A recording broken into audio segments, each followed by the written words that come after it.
Você já ouviu falar de John Wayne Gacy, o famoso palhaço assassino? Mas e se eu te dissesse que existe uma parte oculta dessa história? Detalhes viscerais da mente dele e da negligência ao redor, que ninguém, absolutamente ninguém, jamais ousou revelar com tamanha crueza. Antes de começarmos essa descida ao inferno, deixe seu like e comente abaixo se você tem coragem de ouvir o que foi encontrado sob aquele assoalho.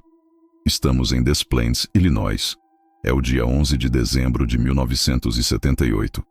O inverno no meio oeste americano é implacável, penetrando nos ossos, transformando a paisagem suburbana em um quadro cinzento e desolador. É nesse cenário de aparente normalidade que o tecido da realidade começa a se romper para a família Piest. Robert Piest, um garoto de 15 anos, um jovem brilhante, cheio de vida, atleta, amado por todos, estava terminando seu turno na farmácia Nisson. Era uma daquelas noites comuns que, em retrospecto, carregam o peso de uma tragédia iminente. A mãe de Robert, Elizabeth Piest, estava lá fora, no estacionamento, esperando no carro aquecido, observando a fumaça sair pelo escapamento, aguardando o filho para ir para casa e celebrar o aniversário dela. Robert entrou correndo no carro, ofegante, e disse: "Mãe, espera só um minuto. Tem um empreiteiro lá dentro. Ele quer falar comigo sobre um emprego de verão. Eu volto já." Essas foram as últimas palavras que Elizabeth ouviu de seu filho. O volto já que nunca aconteceu. O tempo passou. 5 minutos. 10 minutos. 20. A ansiedade de uma mãe é um instinto primitivo, uma sirene silenciosa que começa a tocar muito antes da confirmação do desastre. Elizabeth entrou na farmácia. O empreiteiro já tinha ido embora. Robert não estava em lugar nenhum. O ar daquela farmácia, com cheiro de remédios e produtos de limpeza, de repente parecia sufocante. Onde estava Robert? O empreiteiro em questão era um homem corpulento, de aparência respeitável, conhecido na comunidade. Seu nome era John Wayne Gacy. Para quem olhava de fora, Gacy era o epítome do sucesso suburbano americano. Ele era um homem de negócios, dono da PDM Contractors, uma empresa de construção e reformas que ia muito bem, obrigado. Ele era capitão de distrito do Partido Democrata local, um homem que apertava mãos, organizava desfiles e jantares beneficentes. Ele até tinha sido fotografado com a primeira-dama dos Estados Unidos, Rosalynn Carter, meses antes, usando um broche do serviço secreto na lapela, sorrindo aquele sorriso que, mais tarde, congelaria o sangue de uma nação inteira. E claro, havia o seu alter ego, Pogo, o palhaço, o personagem que ele criou para animar festas infantis e visitar hospitais, levando alegria para crianças doentes. Gacy dizia que palhaços podiam escapar impunes de qualquer coisa. Ninguém sabia o quão literal ele estava sendo. Mas naquela noite de dezembro, a máscara de respeitabilidade começou a rachar. A polícia de Des Plaines, liderada pelo tenente Joseph Kozenzak, agiu rápido, algo raro. Em casos de desaparecimento de adolescentes na época, onde a regra era assumir que o jovem tinha fugido de casa. Mas Robert não era desse tipo. Ele deixou o casaco para trás. Ninguém foge de casa no inverno de Chicago sem um casaco. A investigação inicial levou os detetives direto para a casa de Gacy, no endereço 8213 West Summerdale Avenue, uma casa de tijolos amarelados, térrea, típica da classe média. Nada nela gritava matadouro. Mas assim que os detetives pisaram na propriedade, algo estava errado. Havia uma aura pesada, quase tangível, e havia o cheiro. O cheiro era algo que desafiava a descrição, uma mistura doce e podre de decomposição, umidade e morte, mal disfarçada por produtos químicos e cal. Gacy, com sua arrogância sociopata, recebeu os policiais. Ele estava calmo. Ele negou ter visto o garoto sair com ele. Disse que apenas conversou sobre o trabalho e foi embora. Mas Gacy cometeu erros. Sua arrogância foi sua ruína. Ele convidava os policiais para entrar, oferecia café, tentava manipulá-los com sua lábia de vendedor e suas conexões políticas. Ele achava que era mais esperto que todos eles. Ele achava que a polícia local eram apenas caipiras que não conseguiriam derrubar um homem da sua estatura. Mas enquanto Gacy falava, os detetives observavam. Eles viram a estranha disposição dos móveis. Eles sentiram o calor excessivo da casa, o aquecedor ligado no máximo, uma tentativa fútil de acelerar a decomposição ou mascarar o odor nauseabundo que emanava do chão. O que a polícia não sabia naquele momento inicial, mas que você precisa entender para compreender a magnitude do horror, é que eles estavam literalmente pisando sobre um cemitério. Enquanto tomavam café na sala de estar de Gacy, logo abaixo de seus pés, separados por apenas alguns centímetros de madeira e carpete, jaziam os corpos de dezenas de jovens que tinham sonhos, futuros, famílias, rapazes que foram atraídos, torturados e estrangulados com a infame técnica do torniquete de Gacy. O truque da corda, como ele chamava, onde ele convencia a vítima a colocar uma corda no pescoço como parte de uma mágica, apenas para apertar até que a vida se esvaísse de seus olhos. Gacy não apenas matava, ele possuía o momento da morte.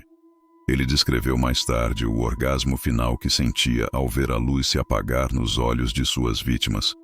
É uma maldade que transcende a compreensão humana normal. Não era loucura no sentido legal. Era uma perversidade calculada, fria e industrial. Ele transformou sua casa em uma fábrica de morte. A vigilância sobre Gacy tornou-se intensa. 24 horas por dia, 7 dias por semana. Era um jogo de gato e rato psicológico. Gacy sabia que estava sendo seguido e se divertia com isso. Ele parava o carro, descia e convidava os policiais que o seguiam para jantar. Ele ia até a delegacia e fazia discursos sobre a incompetência deles. Em um momento particularmente perturbador, ele convidou os oficiais para beberem em um bar e, olhando nos olhos de um deles, disse: "Sabe, palhaços podem se safar de assassinato." Ele estava testando os limites, provando a si mesmo que era intocável. Mas a pressão estava montando. A polícia descobriu que Gacy tinha antecedentes. Uma condenação por sodomia em Iowa, anos antes. Ele havia passado um tempo na prisão, mas foi solto precocemente por bom comportamento. O sistema falhou. O sistema olhou para um monstro em gestação e decidiu que ele estava curado. De volta à sociedade, Gacy refinou seus métodos. Ele aprendeu que, para não ser pego, ele precisava de vítimas que a sociedade tendia a ignorar. Garotos que fugiam de casa, prostitutos, jovens gays em uma época de imenso preconceito. Mas com Robert Piest, ele quebrou sua própria regra. Ele pegou um garoto local com raízes profundas, com uma mãe que não desistiria. A virada do jogo aconteceu quando a polícia conseguiu um mandado de busca mais amplo. Eles precisavam de provas concretas. O cheiro na casa era insuportável, mas Gacy sempre tinha uma desculpa: o esgoto entupido, a umidade no porão, ratos mortos. Mas os detetives sabiam: o corpo humano tem um cheiro inconfundível. No dia 21 de dezembro, a polícia entrou na casa novamente. Gacy estava agindo de forma errática. A fachada estava desmoronando. Enquanto um policial estava perto de uma saída de aquecimento no chão, o odor o atingiu como um soco físico. Era o cheiro da morte pura. Decidiram investigar o crawl space, o espaço de rastejamento sob a casa. Esse espaço não era um porão completo, era uma área baixa, úmida e escura, cheia de terra, acessível apenas por um alçapão. Um policial corajoso se voluntariou para descer. Com uma lanterna na mão e o estômago revirado, ele se arrastou para a escuridão. O feixe de luz cortou a escuridão úmida e revelou o horror. Não foi um corpo que ele viu primeiro. Foi um osso. Um osso humano projetando-se da terra revolvida. E então, ao mover a luz, ele viu outro. E outro. A terra estava macia, instável, como se tivesse sido cavada e recavada dezenas de vezes. O policial percebeu, com um terror gelado subindo pela espinha, que ele não estava olhando para um corpo escondido. Ele estava rastejando sobre uma vala comum. O chão inteiro sob a casa de John Wayne Gacy era feito de cadáveres. Eles estavam empilhados, entrelaçados, em vários estágios de decomposição. Alguns eram apenas esqueletos. Outros, mortos há menos tempo, ainda mantinham a forma humana, distorcida pela dor final e pelo peso da terra. A escala era inimaginável. Como um único homem poderia fazer isso? Como ele podia dormir, comer, assistir televisão e dar festas naquela casa, sabendo que logo abaixo dele havia um exército de mortos silenciosos? A mente humana recua diante de tal atrocidade. É um abismo que nos encara de volta. A prisão de Gacy foi imediata, mas o trabalho estava apenas começando. A casa, 813 West Somerdale Avenue, tornou-se o centro de uma operação de recuperação macabra. Era inverno, o solo estava congelado do lado de fora, mas o calor da decomposição mantinha o crawl space em uma temperatura horrível. As equipes de escavação tinham que trabalhar em turnos curtos, usando máscaras de oxigênio, porque o ar lá embaixo era tóxico, saturado de metano e bactérias. Eles tinham que peneirar a terra com as mãos, separando ossos, dentes, roupas, anéis. Cada fragmento era uma peça de um quebra-cabeça de sofrimento, e enquanto os corpos eram retirados, um a um, em sacos pretos, a contagem subia. 1, 5, 10, 20. A nação assistia em choque. Os vizinhos que viram Gacy fazer churrascos no quintal, que deixaram seus filhos brincarem perto da casa dele, estavam em estado de negação e horror. Ele era um homem tão bom, diziam. Ele consertou meu telhado. Essa é a parte mais assustadora dos predadores como Gacy. A camuflagem. Eles não parecem monstros. Eles parecem conosco. Eles são o vizinho prestativo, o palhaço engraçado, o líder comunitário. Eles usam a normalidade como uma capa para esconder suas garras. Mas a história não termina na descoberta dos corpos. Na verdade, a parte mais sombria, a parte que mergulha na psique quebrada de Gacy, começa agora. Durante os interrogatórios, Gacy não demonstrou remorso. Pelo contrário, ele parecia aliviado, quase orgulhoso. Ele confessou ter matado 33 jovens. 26 foram enterrados sob a casa. 3 foram enterrados em outras partes da propriedade. E os últimos 4, Gacy ficou sem espaço. Sua casa estava literalmente cheia de morte. Não cabia mais ninguém. Então, ele começou a jogar os corpos no rio des Plaines. Ele descreveu isso como se estivesse falando sobre descartar lixo. A desumanização das vítimas era total.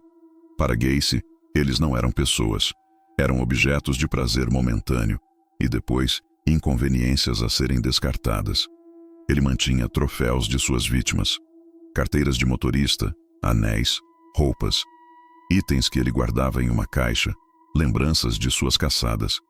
Vamos aprofundar um pouco mais na mente desse homem. Gacy teve uma infância marcada por um pai alcoólatra e abusivo, que o chamava de marica e estúpido. John Stanley Gacy batia no filho com uma correia de couro, humilhava-o na frente de estranhos. A psicologia criminal nos diz que o abuso infantil não cria automaticamente um serial killer, mas muitas vezes é o combustível que, misturado com uma predisposição biológica e fatores ambientais, acende o fogo da psicopatia. Gacy passou a vida tentando provar que era um homem de verdade. Ele se casou, teve filhos, tornou-se um empresário de sucesso. Mas dentro dele havia um vazio que nada preenchia, uma raiva que nunca se dissipava e um desejo sexual desviante que ele não conseguia, ou não queria, controlar. A persona de Pogo, o palhaço, não era apenas um hobby. Era uma manifestação de sua dualidade. O palhaço pode ser triste e feliz ao mesmo tempo. O palhaço usa uma máscara pintada. O palhaço atrai crianças. Era o disfarce perfeito para um predador que se alimentava da inocência. Durante os anos em que operou, de 1972 a 1978, Gacy aperfeiçoou seu método de captura. Ele rondava as ruas de Chicago em seu Oldsmobile preto, equipado com um holofote de policial falso e um rádio CB. Ele parava jovens, apresentando-se como um policial à paisana ou oferecendo trabalho em construção. O salário era alto, a promessa era tentadora. Eu pago o dobro do que você ganha, ele dizia. Para um jovem fugitivo ou um adolescente precisando de dinheiro, Gacy parecia a salvação. Uma vez que eles entravam no carro, o destino estava selado. Ele os levava para casa, oferecia bebidas, às vezes drogas. Então, vinha o truque das algemas. Ele dizia que podia se soltar de algemas como Houdini e desafiava o jovem a tentar. Deixa eu colocar em você, depois eu te ensino como sair. O clique do metal travando nos pulsos era o som do fim da liberdade. Uma vez imobilizada, a vítima percebia tarde demais que o homem amigável tinha desaparecido. Em seu lugar, estava o sadista. A crueldade de Gacy era metódica. Ele não matava imediatamente. Ele gostava de prolongar o processo, de exercer poder absoluto. E quando tudo acabava, quando o corpo estava inerte, ele tinha que lidar com a logística. Cavar uma cova no espaço de rastejamento não era fácil. Era um trabalho físico pesado, feito em um espaço confinado, sujo e apertado. Gacy muitas vezes cobria os corpos com cal para acelerar a decomposição e diminuir o cheiro. Mas a quantidade de corpos era tão grande que o solo ficou saturado de fluidos cadavéricos. O cheiro subia pelas aberturas de ventilação, impregnava as roupas de Gacy. As pessoas reclamavam. A esposa dele reclamava. Mas ele sempre tinha uma explicação técnica. A capacidade de manipulação dele era tão forte que as pessoas preferiam acreditar na mentira confortável do que enfrentar a verdade terrível que seus narizes lhes diziam. Agora, pense nas famílias. 33 famílias. Mães que esperaram, pais que procuraram, irmãos que cresceram com um buraco na vida. Por anos, muitos desses garotos foram considerados fugitivos. A polícia na época tinha uma atitude negligente em relação a jovens desaparecidos, especialmente se fossem gays ou de classes mais baixas. Gacy sabia disso e explorava essa falha sistêmica. Ele caçava nas margens da sociedade, onde a luz da justiça raramente batia. Se não fosse por Robert Pist, um garoto branco de classe média, filho de uma família estruturada, quanto tempo mais Gacy teria continuado? Quantos corpos mais caberiam naquele rio? Essa é uma pergunta que nos assombra. A justiça muitas vezes é seletiva, e Gacy prosperou nessa seleção. O julgamento de John Wayne Gacy começou em 1980 e foi um espetáculo midiático. A defesa tentou alegar insanidade. Eles trouxeram psiquiatras para dizer que Gacy tinha múltiplas personalidades, que Jack, o lado mau, cometia os crimes enquanto John, o lado bom, não sabia de nada. Gacy adorava a atenção. Ele dava entrevistas, pintava quadros na prisão, muitos deles de palhaços, que hoje são vendidos por milhares de dólares para colecionadores de murderabilia, um mercado negro mórbido que lucra com o sofrimento alheio. Mas o júri não comprou a história da loucura. Eles viram a premeditação. Eles viram as covas cavadas com antecedência. Eles viram o mapa que Gacy desenhou de onde os corpos estavam. Eles o condenaram à morte. Gacy passou 14 anos no corredor da morte, mantendo sua arrogância até o fim. Suas últimas palavras antes da injeção letal em 1994 foram: "Kiss my ass", beijem minha bunda. Um ato final de desprezo pela humanidade que ele tanto violou. Mas espere, você acha que a história acabou com a execução dele? É aqui que entramos na parte que a maioria dos documentários ignora: a verdadeira profundidade do abismo. Existem teorias, apoiadas por evidências circunstanciais perturbadoras, de que Gacy não agia sozinho. Alguns detetives e pesquisadores independentes apontaram discrepâncias logísticas que são difíceis de ignorar. Gacy era um homem ocupado. Ele dirigia uma empresa, fazia trabalho político, participava de eventos sociais. Como ele encontrou tempo para sequestrar, torturar, matar e enterrar 33 pessoas, ou mais, sozinho? Há registros de viagens de Gacy fora da cidade em datas que coincidem com o desaparecimento de alguns jovens. Há relatos de sobreviventes, rapazes que escaparam das garras dele, que mencionaram a presença de outros homens na casa ou no carro. Homens que assistiam, homens que ajudavam. A polícia, na ânsia De fechar o caso com a condenação de Gacy, talvez tenha deixado de puxar esse fio solto. A narrativa do monstro solitário é conveniente. Ela isola o mal em um único indivíduo, limpa a consciência da sociedade e encerra o arquivo. Mas a possibilidade de que houvesse uma rede, um círculo de pedofilia e tráfico humano, para o qual Gacy talvez fornecesse vítimas ou do qual ele recebesse ajuda, é um pesadelo que se recusa a morrer. Pense nisso. Um homem com conexões políticas, com acesso a jovens, vulneráveis, operando por 6 anos sem ser incomodado. Será que ele era apenas sortudo ou protegido? E essa proteção, seja ela institucional ou fruto da incompetência, custou caro. Custou a identidade de muitos. Durante décadas, várias das vítimas encontradas no crawl space permaneceram como indigentes, conhecidas apenas por números de processo. Eram os John Does, meninos sem nome, sem rosto, sem ninguém para reclamar seus restos mortais. Gacy havia roubado não apenas suas vidas, mas suas histórias. Imagine a dor de uma família que nunca soube o que aconteceu. O filho saiu para comprar cigarros ou foi para a escola e simplesmente evaporou. Anos se passaram, décadas.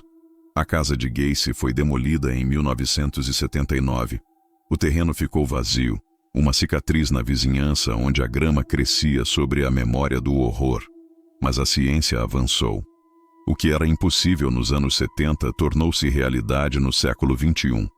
Em 2011, o xerife do condado de Cook, Tom Dart, reabriu o caso com um objetivo específico: dar nome aos desconhecidos. Foi uma jogada arriscada. Exumar corpos, mexer em feridas antigas, pedir a famílias que doassem DNA na esperança remota de encontrar um parente morto há 30 anos. Mas funcionou.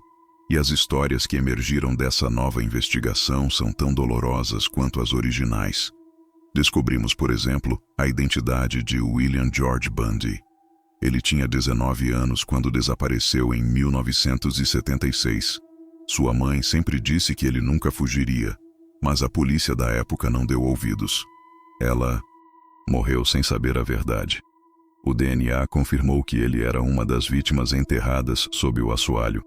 Ou a história de Francis Wayne Alexander, identificado apenas em 2021. Ele viveu na mesma área que Gacy.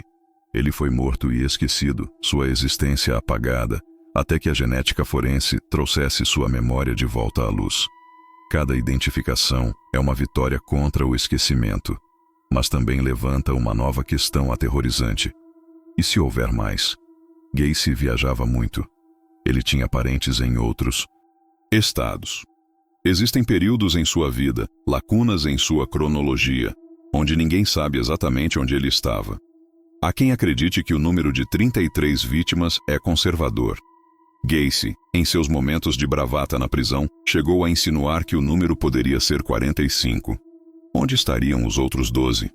Enterrados em florestas remotas? Jogados em outros rios? Dissolvidos em ácido? A mente de um serial killer não segue a lógica contábil. Para ele, depois de um certo ponto, os números perdem o sentido. A morte torna-se um hábito, um vício que precisa ser alimentado constantemente. E se considerarmos a teoria dos cúmplices, a rede pode se estender muito além de Des Plaines. Vamos voltar a casa por um instante. A atmosfera psíquica daquele lugar. Vizinhos relataram, anos depois da demolição, uma sensação de mal-estar ao passar pelo terreno vazio. Animais que se recusavam a chegar perto. Crianças que choravam sem motivo aparente. Não precisamos acreditar em fantasmas para entender que certos lugares ficam marcados. A terra absorve o trauma. O horror que aconteceu ali foi tão concentrado, tão intenso, que deixou uma mancha indelével na consciência coletiva daquela comunidade. Hoje, uma nova casa foi construída no local, com um novo endereço para afastar os curiosos, mas quem mora lá sabe. Todos sabem. Você pode mudar o número da porta, pode trocar a terra, mas não pode apagar a história. E há ainda a questão da arte de Gacy, o palhaço Pogo pintado em óleo sobre tela. Essas pinturas são perturbadoras não pela técnica, que é amadora, mas pelo que representam. Gacy pintava a si mesmo como o palhaço, muitas vezes cercado pelos 7 anões ou personagens da Disney, em uma mistura grotesca de inocência infantil e malícia adulta. Em alguns autorretratos, o rosto do palhaço tem uma expressão que não é de alegria, mas de escárnio. É como se ele estivesse rindo de nós, rindo das vítimas, rindo da justiça. Ele usava essas pinturas para manipular pessoas de fora da prisão, correspondendo-se com admiradores, vendendo sua arte e mantendo seu nome nos jornais. É a celebração do macabro. Quando alguém compra um quadro de Gacy, está comprando um pedaço daquele crawl space. Está validando o ego do assassino. É um lembrete sombrio de que nossa sociedade tem uma fascinação mórbida pelo mal. Nós consumimos true crime. Nós assistimos aos documentários. Nós lemos os livros. Mas onde traçamos a linha entre a busca pela verdade e o voyeurismo? Gacy não era um gênio do mal, como Hollywood gosta de retratar os assassinos em série. Ele era um homem patético, inseguro, movido por impulsos baixos e protegido por uma camada de privilégio social e indiferença policial. Ele foi capaz de operar porque ninguém queria olhar muito de perto para o homem que organizava a parada do Dia da Polônia. Ninguém queria acreditar que o empresário local pudesse ser um monstro. A negação é uma força poderosa. Ela permite que o mal cresça à vista de todos. As luzes de Natal na casa de Gacy brilhavam intensamente no inverno de 1978, competindo com as estrelas, enquanto abaixo delas, no frio úmido da terra, Robert Piest jazia sem vida. Essa justaposição, a celebração na superfície e a morte no subterrâneo, é a metáfora perfeita para o caso John Wayne Gacy. É a face dupla do subúrbio americano, o sonho que esconde um pesadelo. Mas vamos cavar ainda mais fundo, onde a maioria das pessoas tem medo de ir. Vamos falar sobre o modo de Deus. Psicólogos criminais que estudaram Gacy apontam para esse complexo divino. No momento em que ele tinha a vida de um jovem em suas mãos, no momento em que ele decidia se aquela pessoa viveria mais um minuto ou morreria agora, ele se sentia um Deus. Ele tinha controle total. Para um homem que foi humilhado pelo pai, que lutava com sua própria identidade sexual em uma época repressora, esse poder era a droga suprema. Ele recriava a dinâmica de abuso que sofreu, mas agora ele estava no comando. Ele era o pai abusivo. Ele era o castigador. E as vítimas eram substitutos para a parte de si mesmo que ele odiava. Matar esses jovens era, de certa forma, uma tentativa distorcida de matar a própria fraqueza, de expurgar seus próprios desejos proibidos. É uma espiral de ódio a si mesmo projetada para fora com violência letal. Outro detalhe que raramente é explorado com a devida atenção é a questão dos cheiros fantasmas. Policiais que trabalharam na exumação relataram, anos depois, que o cheiro da morte nunca os abandonou totalmente. Em momentos aleatórios, sentados em suas casas ou dirigindo seus carros, o odor voltava, vindo do nada, um gatilho olfativo que trazia de volta o horror do crawl space, com vivacidade total. O trauma não afeta apenas as vítimas diretas e suas famílias. Ele se espalha como uma onda de choque, atingindo os investigadores, os legistas, os vizinhos. O caso Gacy deixou uma geração de policiais de Chicago com cicatrizes psicológicas profundas. Alguns se tornaram alcoólatras, outros tiveram seus casamentos destruídos. O contato prolongado com o mal absoluto corrói a alma. Não há como desver o que eles viram. Não há como descheirar a morte de 29 pessoas amontoadas em um buraco. E o que dizer das ferramentas?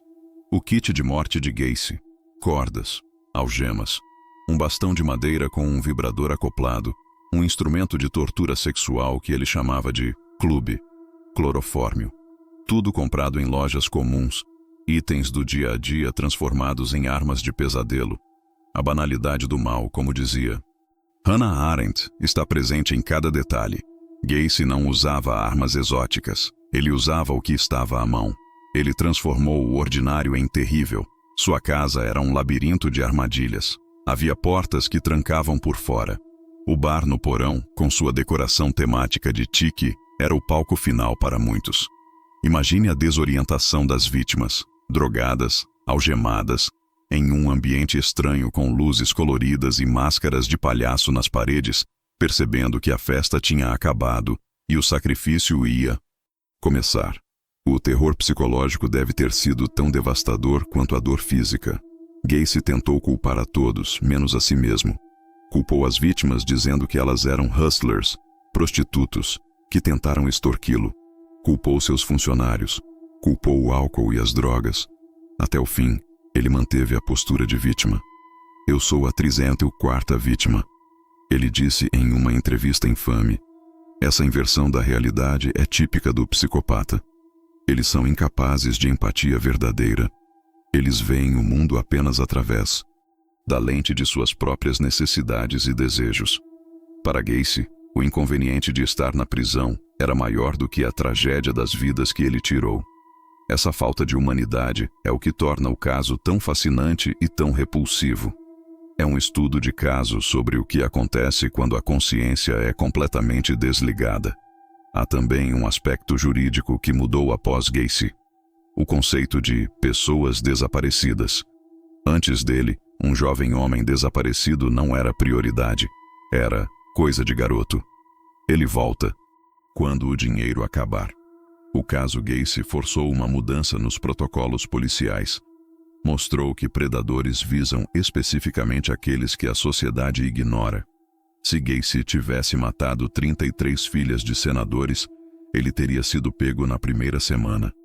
Mas ele matou garotos da classe trabalhadora, fugitivos, jovens gays. Ele explorou as falhas sociais. O legado dele, infelizmente, é também um alerta sobre como valorizamos, ou deixamos de valorizar, certas vidas. As leis mudaram, os bancos de dados de DNA foram criados, a comunicação entre agências policiais melhorou. Tudo isso foi escrito com o sangue das vítimas de Gacy. É um preço alto demais para o progresso, mas é a realidade. Agora, respire fundo, porque vamos entrar na reta final dessa história e eu preciso te contar sobre o dia da execução. O circo final. Do lado de fora da penitenciária de Stateville, em Joliet, Illinois, uma multidão se reuniu. Havia pessoas com camisetas que diziam "sem lágrimas para o palhaço". Havia vendedores de comida.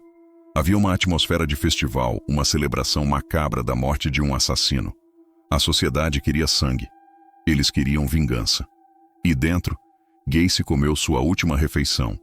Frango frito, camarão frito, batatas fritas e morangos. Uma refeição gordurosa, pesada, típica de um homem que nunca negou seus apetites. Ele não pediu perdão. Ele não chamou um padre para uma confissão final sincera. Ele foi para a câmara de morte com a mesma frieza com que viveu. Quando os produtos químicos começaram a fluir em suas veias, dizem que houve um problema técnico. O tubo entupiu. A morte de Gacy foi atrasada por alguns minutos. Até nisso, no ato final, houve um elemento de grotesco, uma falha, uma sujeira, como se o próprio universo estivesse relutante em recebê-lo, ou talvez prolongando sua agonia propositalmente. Finalmente, ele morreu. Mas o mal morreu com ele? Essa é a pergunta que fica. O fenômeno palhaço assassino explodiu na cultura pop depois de Gacy. O filme It, de Judy Lee. Stephen King, embora concebido antes da captura de Gacy ganhar fama mundial, tornou-se indissociável da imagem dele na mente do público. A figura do palhaço, antissímbolo de inocência e riso, foi corrompida para sempre. Gacy roubou a infância de uma geração inteira. Crianças que tinham medo de ir ao circo. Pais que olhavam com desconfiança para qualquer um que usasse maquiagem e peruca colorida. Ele infectou o imaginário coletivo. Ele nos ensinou a ter medo do homem que sorri demais, do vizinho que é prestativo demais. Ele nos ensinou que monstros não vivem em cavernas. Eles vivem em casas de tijolos com gramados bem cuidados. E as famílias? Como se sobrevive a isso? Como a senhora Piste continuou vivendo depois de saber que seu filho estava a poucos quilômetros de distância, sendo desmontado peça por peça, enquanto ela jantava e dormia? A resiliência humana é incrível, mas tem limites. Muitas famílias se desfizeram. O divórcio, o suicídio, a depressão assolaram os parentes das vítimas. O efeito cascata do crime é imensurável. Gacy não matou apenas 33 pessoas. Ele assassinou a paz de espírito de centenas. Ele destruiu a árvore genealógica de dezenas de sobrenomes. E ainda hoje, quase 50 anos depois, novos documentários, novos livros, novas séries são lançados. Por quê? Porque não conseguimos entender. Porque tentamos desesperadamente encontrar um porquê, uma razão lógica que explique o inexplicável. Mas não há lógica. Há apenas o vazio. Vamos imaginar por um momento que você pudesse voltar no tempo. Para 1975. Você está andando pela rua em Chicago e vê um carro preto encostar. O vidro desce. Um homem gordo, com um sorriso largo, pergunta se você quer um emprego. Ele parece inofensivo. Ele parece um tio. O que você faria? A verdade aterrorizante é que a maioria de nós entraria no carro. Porque fomos treinados para confiar. Fomos treinados para ser educados. E é nessa brecha da educação social que o predador ataca. A lição mais dura de John Wayne Gacy não é sobre a morte, é sobre a confiança. Ele nos mostrou que a confiança pode ser uma sentença de morte. Hoje, a tecnologia de vigilância, os celulares, o rastreamento por GPS, tornam mais difícil para um serial killer operar com a mesma impunidade de Gacy. Mas não impossível. Os métodos mudam. Os predadores migram para a internet, para as salas de bate-papo, para os aplicativos. A essência da caça continua a mesma. Encontrar o vulnerável, isolá-lo, destruí-lo. O espírito de Gacy, infelizmente, ainda está vivo em cada notícia de desaparecimento não resolvido, em cada corpo encontrado em uma vala rasa. Ele é o arquétipo do pesadelo suburbano. E enquanto houver pessoas vulneráveis e predadores dispostos a explorá-las, a sombra de Pogo continuará a se projetar sobre nós.